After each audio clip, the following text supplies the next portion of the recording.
Welcome to Storytimer at Large. Serial killer Larry Dewayne Hall.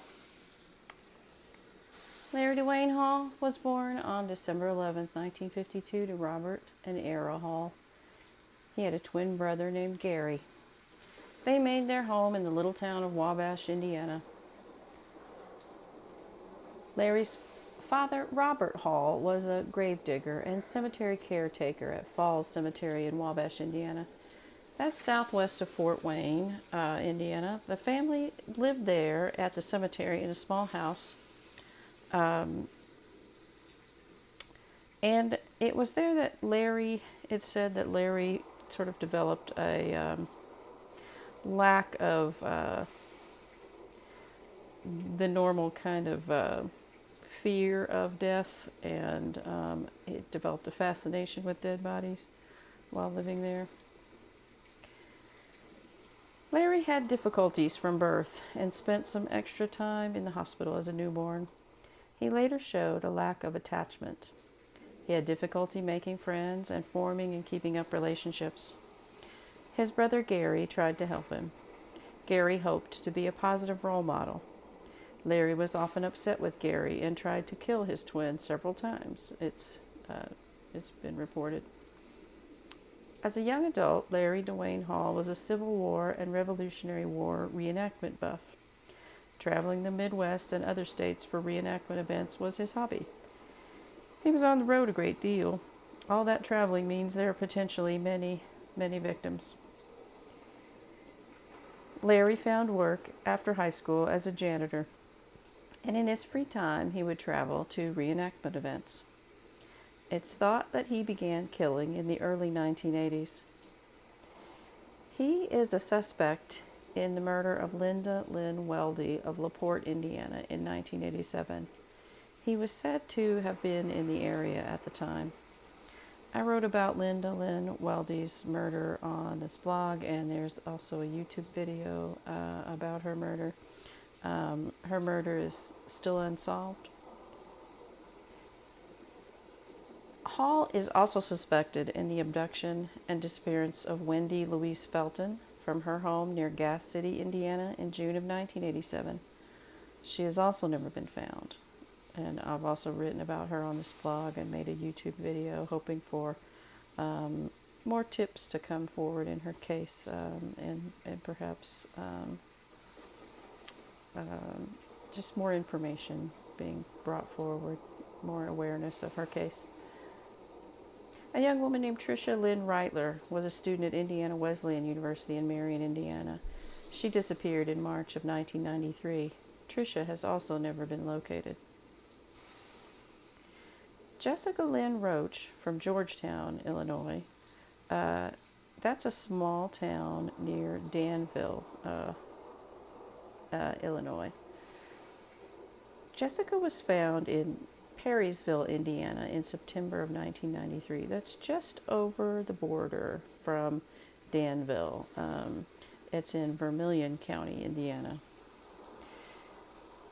After Jessica's disappearance and murder and discovery, evidence connecting Larry Dewayne Hall to Jessica Roach's murder was found in his van.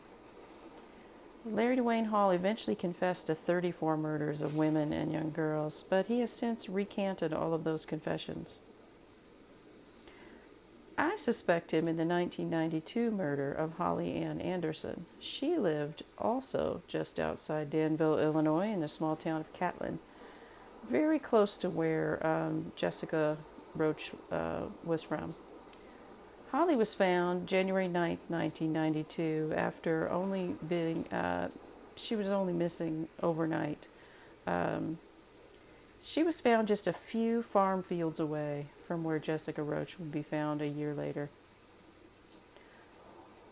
Hall's first murder is thought to have happened in Michigan in 1981.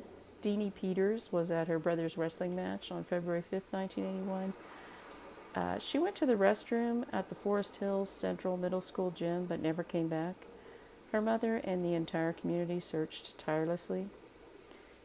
There have been some developments recently in Deanie Peters' disappearance.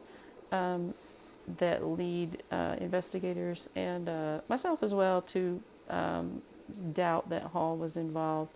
Her disappearance, she was taken from an indoor event, and Hall's pattern is mostly to abduct young women or girls from the street or a road. He spotted them when they were outside. Some of his victims were abducted from parking lots of grocery stores or as they walked home from somewhere. And also in the Deanie Peters case, in early 2025, a man named James Douglas Frisbee has claimed that his now deceased friend Kyle Fate confessed to him that he murdered Deanie Peters. That investigation is still ongoing, and James Douglas Frisbee has recently been charged with perjury and lying to investigators. Deanie Peters has never been found. Larry Dewayne Hall is serving a life sentence in a federal penitentiary in North Carolina as I write this in June of 2025. If you're investigating an unsolved murder from the time period of the 80s and early 90s, consider looking at Larry Dewayne Hall. He was very interested in Civil War history and Revolutionary War history. Sometimes some of the disappearances of victims would have coincided with reenactment type events, but he didn't always go to events. He just simply traveled to places of historic interest to himself as well. He lived in Wabash, Indiana, which is in the northwest corner of Indiana. It's a little bit, if you're in Fort Wayne, it's a little bit southwest of Fort Wayne. Sorry. So Wabash is in the northeast corner of Indiana. But Hall is known to have traveled to many states, including Pennsylvania, Ohio, Georgia, Alabama, Illinois, Kentucky, Indiana, Michigan, Wisconsin, and possibly others. But he sometimes left victims just discarded in a field, but other times he would put them in water somewhere or dismember. He's known to have dismembered victims as well. So he's someone that, if you're an investigator in the central part of the United States or the southern United States, he's someone to consider when looking at potential cold cases.